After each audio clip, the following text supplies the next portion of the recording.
Judy Garland, a immortalisé le rôle de Dorothy dans Le Magicien d'Oz en 1939. Ce film est devenu un classique instantané qui continue d'enchanter des générations entières. Sa voix magique et son charisme ont conquis des millions de cœurs partout dans le monde. Le Magicien d'Oz était l'un des premiers films en couleur de l'histoire du cinéma. Il représentait tout ce que Hollywood pouvait offrir de plus féerique et spectaculaire. Mais derrière toute cette magie colorée se cachait une réalité extrêmement sombre et cruelle. La méchante sorcière de l'Ouest, la grande vilaine du film, n'était absolument rien comparée à la méchanceté de sa propre mère. C'est Judy elle-même qui l'a dit dans ses interviews. Hollywood ne voyait pas des enfants ni des personnes dans ses studios. Il ne voyait que des produits à exploiter jusqu'à la dernière goutte. Judy Garland est aujourd'hui considérée comme la star tragique hollywoodienne par excellence. Elle a passé toute sa vie à chercher désespérément l'amour. Elle s'est mariée 5 fois au total, mais elle n'a jamais trouvé cet amour qu'elle cherchait, sauf peu être chez ses enfants. Malheureusement, même cela lui a été arraché à un moment de sa vie. Judy est née sous le nom de Frances Elgom le 10 juin 1922 dans le Minnesota. Sa famille dirigeait un petit cinéma local avec des spectacles en direct. Son père s'appelait Frank Gum et sa mère Ethel Gum. Ethel avait eu des rêves de célébrité et de reconnaissance qui n'avaient jamais abouti comme elle l'espérait. Durant sa jeunesse, elle avait mené une carrière très modeste comme pianiste. Elle avait aussi fait un peu de théâtre de variété sans jamais vraiment percer. Aucune de ces opportunités n'avait décollé comme elle le désirait si ardemment. La frustration d'Ethel était immense et elle ne savait pas comment gérer cette amertume. Alors elle a décidé de projeter toutes ses ambitions frustrées sur ses 3 filles. Elle les a poussées sans relâche vers le monde du spectacle dès leur plus jeune âge. Mais c'est sur Judy, la plus jeune des 3 sœurs, qu'elle s'est le plus acharnée. La raison était simple. Judy était de loin la plus talentueuse du trio. Sa voix était exceptionnelle, son charisme naturel et son talent indéniable. À seulement 2 ans, la petite Judy montait déjà sur scène avec ses sœurs aînées. Elle chantait des chants de Noël devant le public du cinéma familial. Et à partir de ce moment-là, tout le reste de sa vie a été consacré à chanter devant des audiences. Judy n'a jamais eu la moindre opportunité d'être simplement une petite fille normale. Elle n'a jamais connu les joies simples de l'enfance. Jamais de fête d'anniversaire avec des amis de son âge. Jamais d'école où elle aurait pu jouer pendant la récréation. Jamais de temps libre pour simplement être une enfant insouciante. Dès qu'elle a commencé à parler ses premiers mots, elle chantait déjà sur scène. En 1926, quand Judy avait seulement 4 ans, toute la famille a déménagé du Minnesota vers la Californie. Il y avait 2 raisons principales pour ce grand changement. La première raison était professionnelle et évidente pour tout le monde. La Californie était le berceau de nombreux studios cinématographiques importants. C'était là que se trouvaient toutes les grandes opportunités du monde du spectacle. Ethel voulait que ses filles soient au cœur de cette industrie florissante. Mais il y avait une deuxième raison beaucoup plus personnelle et cachée. Le père de Judy, Frank Gum, était entouré de grandes rumeurs selon lesquelles il était homosexuel. Les gens du Minnesota chuchotaient qu'il trompait sa femme avec de jeunes hommes. Bien que cela n'ait jamais été confirmé officiellement ni par Frank ni par Judy plus tard. Cependant, plusieurs biographes et compagnons de travail ont soutenu cette version des faits. Toute cette situation générait évidemment des tensions énormes dans le mariage entre Frank et Ethel. Ethel était constamment en colère et frustrée par cette situation humiliante. Et malheureusement, elle déversait beaucoup de sa rage et de son amertume sur ses 3 filles innocentes. Ethel était une femme extrêmement ambitieuse, contrôlante et très dure avec ses enfants. Elle a créé un groupe musical avec ses 3 filles qu'elle a appelé The Gum Sisters. Ce trio donnait des tournées absolument partout à travers les États-Unis. Elle voyageait avec des équipes de vaudeville de ville en ville sans jamais s'arrêter.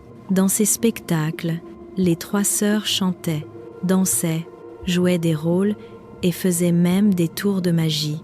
C'était un travail épuisant qu'elles devaient accomplir sans le moindre répit tous les jours. Mais Judy, étant la plus petite des 3, était aussi celle qui se fatiguait le plus rapidement. Le problème était qu'elle était en même temps la véritable star du groupe. Elle avait la meilleure voix de loin et le charisme le plus naturel. Le public venait principalement pour elle, et Ethel le savait parfaitement bien. Pour que sa fille précieuse puisse tenir le rythme infernal qu'elle lui imposait, Ethel a trouvé une solution terrible. Elle a commencé à administrer des médicaments à Judy pour qu'elle puisse donner jusqu'à 19 spectacles par jour. Imaginez cela, 19 shows dans une seule journée. Ils commençaient tôt le matin, continuaient toute la journée et finissaient très tard dans la nuit. Judy recevait des pilules pour rester éveillée et pleine d'énergie pendant toutes ces heures de travail. Et quand il y avait quelques heures de pause entre les représentations pour qu'elle se repose, Ethel lui donnait d'autres médicaments pour qu'elle s'endorme rapidement et profondément, mais seulement quelques heures, car elle devait être prête et fraîche pour le prochain spectacle. On peut facilement imaginer ce que cela signifiait pour une si jeune enfant. Au-delà du travail physiquement et mentalement épuisant en soi, il y avait cette dépendance chimique. Judy avait seulement 10 ans quand ces pratiques terribles ont commencé de façon régulière. C'est à cet âge si tendre que sa mère l'a mise sur cette voie dangereuse, une voie de dépendance aux substances qui allait la poursuivre et la hanter absolument toute sa vie. À cette époque, personne ne parlait vraiment des effets secondaires graves de ces médicaments. Personne ne discutait des conséquences à long terme que cela pourrait avoir sur un enfant. Mais pour être tout à fait honnête, Ethel ne s'en souciait probablement même pas du tout. Le travail acharné de ses 3 petites filles était devenu le seul soutien économique de toute la famille. Ethel dépendait complètement de leur performance pour vivre et maintenir son train de vie. En 1935, quand Judy avait 13 ans à peine, le groupe The Gum Sisters a dû se dissoudre. La raison était que la sœur aînée allait se marier et quitter le groupe définitivement. Mais contrairement à ce qu'on pourrait logiquement penser, cela ne signifiait pas du tout que Judy allait enfin avoir un peu de repos. Elle ne pourrait pas enfin être simplement une adolescente normale de 13 ans. En réalité, cette dissolution du groupe a signifié exactement le contraire pour elle. Sa mère Ethel a décidé que Judy était maintenant prête, du moins selon ses critères à elle. Elle était prête pour se lancer dans une carrière solo en tant que véritable star individuelle. En septembre 1935, Louis B. Mayer, le patron tout-puissant du studio Metro-Goldwyn-Mayer, a entendu Judy chanter quelque part. Il a été absolument enchanté par sa voix extraordinaire et son talent naturel évident. Il lui a immédiatement offert un contrat cinématographique de très longue durée. C'est ainsi que Judy, à seulement 13 ans, est entrée dans ce studio légendaire de Hollywood. MGM était l'un des plus grands et des plus prestigieux studios de l'époque. Elle allait passer d'être uniquement une chanteuse apparaissant dans des théâtres de variété à devenir une véritable actrice de cinéma professionnelle avec des films distribués mondialement. Mais ce qui est peu, être le plus révélateur et le plus triste dans tout cela, c'est que devenir actrice de cinéma n'était absolument pas quelque chose qu'elle voulait vraiment. Dès le moment où elle a posé un pied dans les studios MGM, les humiliations ont commencé immédiatement. Les dirigeants du studio ne savaient pas vraiment très bien quel rôle lui donner exactement. Elle était dans une position étrange et difficile à catégoriser pour eux. Judy elle-même a dit plus tard dans une interview très révélatrice « Ils ne savaient pas quoi faire de moi. Ils me voulaient soit comme une enfant de 5 ans, soit comme une jeune femme de 18 ans. Rien entre les deux n'existait pour eux. Eh bien, moi, j'étais justement coincée au milieu de ces 2 extrêmes. Elle n'était ni une petite fille, ni encore une femme adulte. Malgré cette confusion, elle a quand même participé à plusieurs films de comédie musicale pour adolescents. Et l'exploitation terrible qui avait commencé avec sa mère a été maximisée par le studio. MGM a poussé cette exploitation à un niveau encore jamais vu auparavant. Et le pire, c'est que c'est sa propre mère et elle qui les a encouragés à le faire. Imaginez l'ambition dévorante qu'Ethel a dû ressentir en voyant sa fille devenir potentiellement une actrice célèbre internationalement. À ses yeux avides, cela signifiait qu'il y avait encore moins de temps pour le repos et la récupération. Sa mère obligeait littéralement Judy à jouer même quand elle était malade et fiévreuse. Le studio, avec le consentement total d'Ethel, continuait à administrer ses doses de médicaments à Judy. Elle travaillait absolument sans aucun arrêt, 6 jours complets par semaine, sans exception.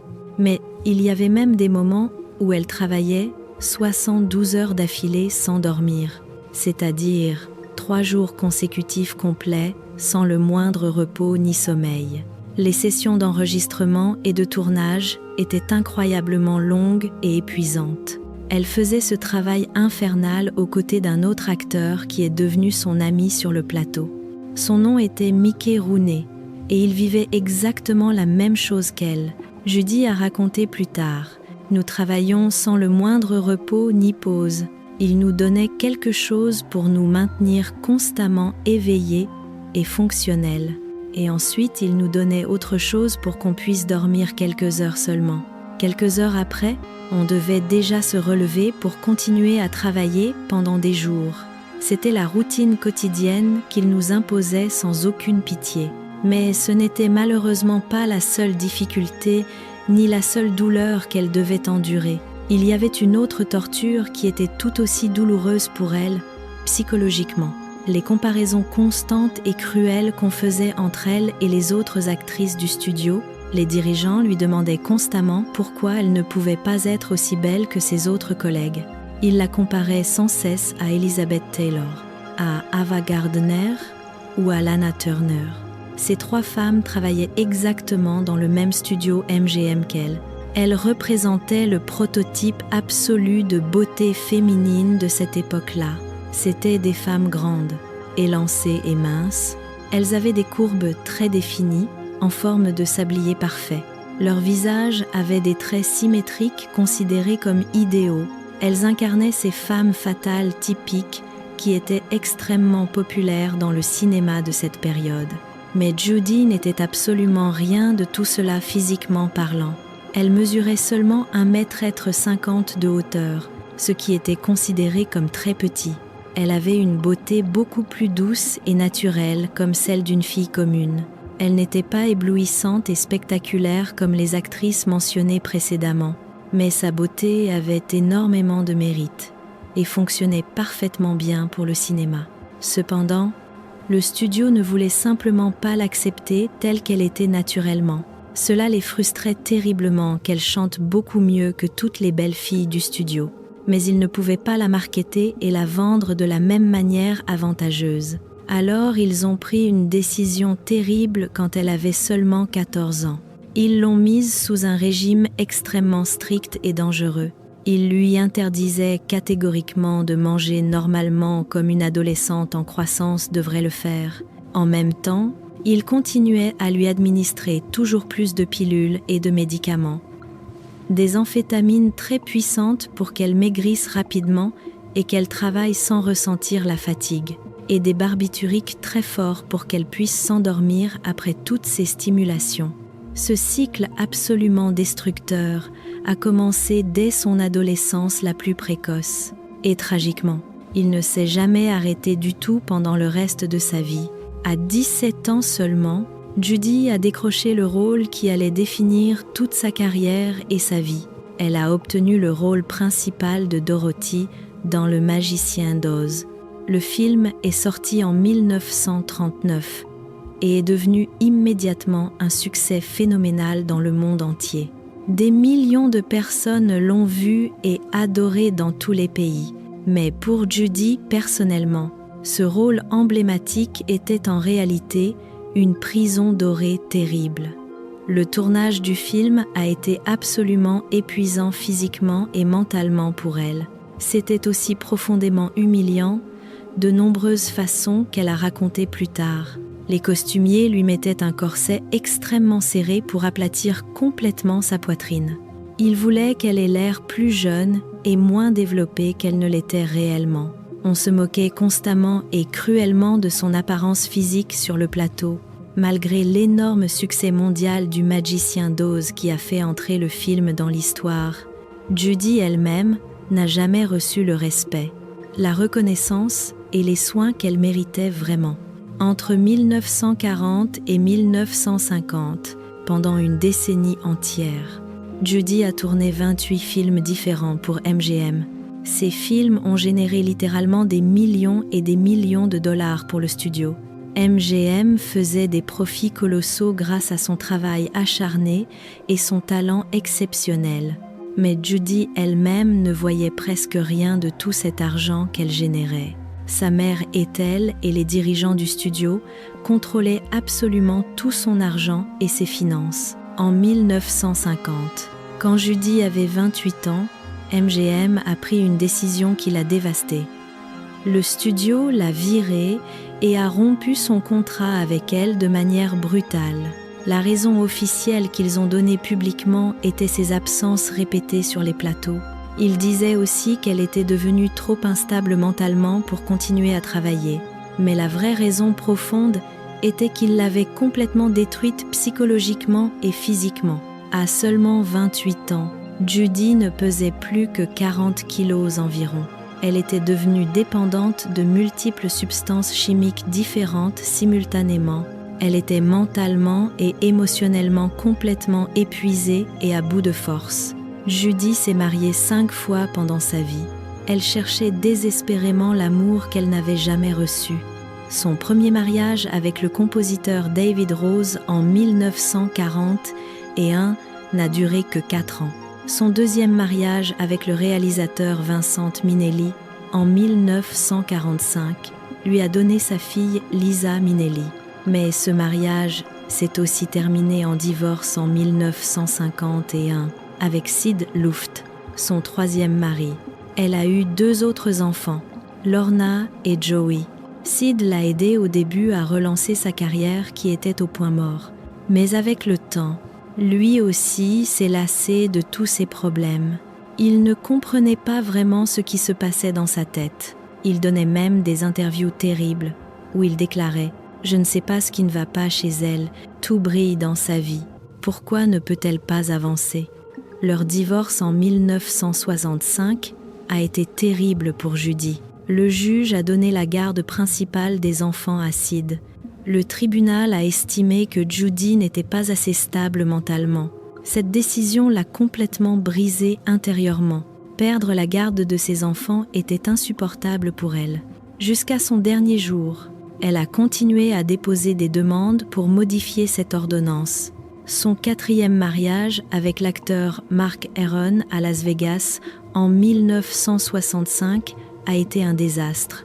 Il avait 6 ans de moins qu'elle et selon les rapports, il était avec elle uniquement pour la célébrité. Leur mariage n'a duré que quelques mois. Son 5e et dernier mari était le musicien Mickey Deans.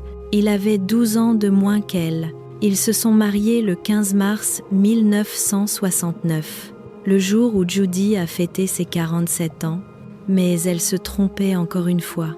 Il ne la voyait pas comme une personne, mais comme une opportunité de profiter financièrement. Leur court mariage a été rempli de conflits constants qui ont encore affaibli Judy. Dans ces dernières années, la situation financière de Judy était catastrophique.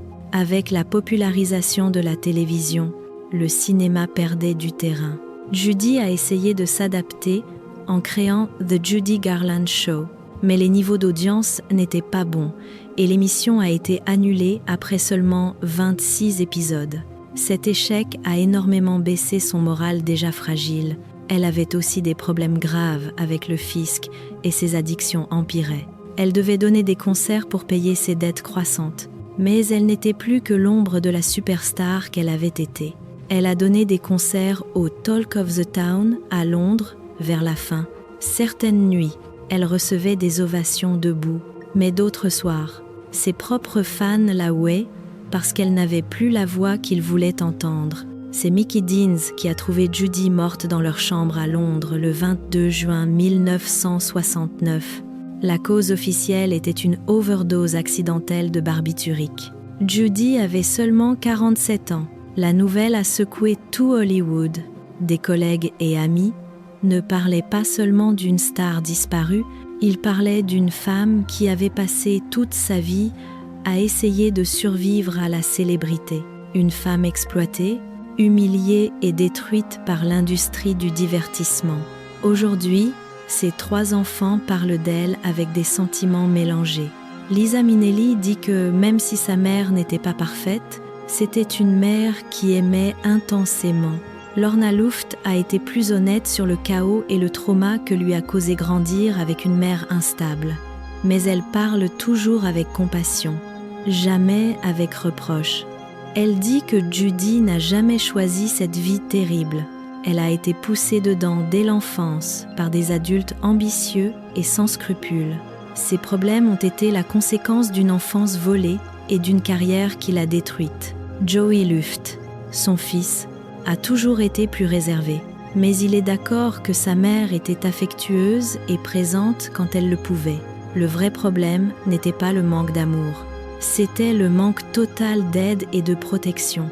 L'histoire de Judy nous enseigne une leçon importante. Quand un enfant est déshumanisé uniquement pour qu'il performe et rapporte de l'argent, quand on le pousse au-delà de ses limites pour des ambitions d'adultes égoïstes, quand on l'arrache de ses étapes naturelles de développement, quand il ne reçoit jamais l'amour et la compassion qu'il mérite, quand il est constamment humilié pour son apparence et exposé à la critique publique, cet enfant va devenir un adulte profondément blessé et traumatisé. Un adulte qui passera sa vie à chercher désespérément l'amour qu'il n'a jamais reçu.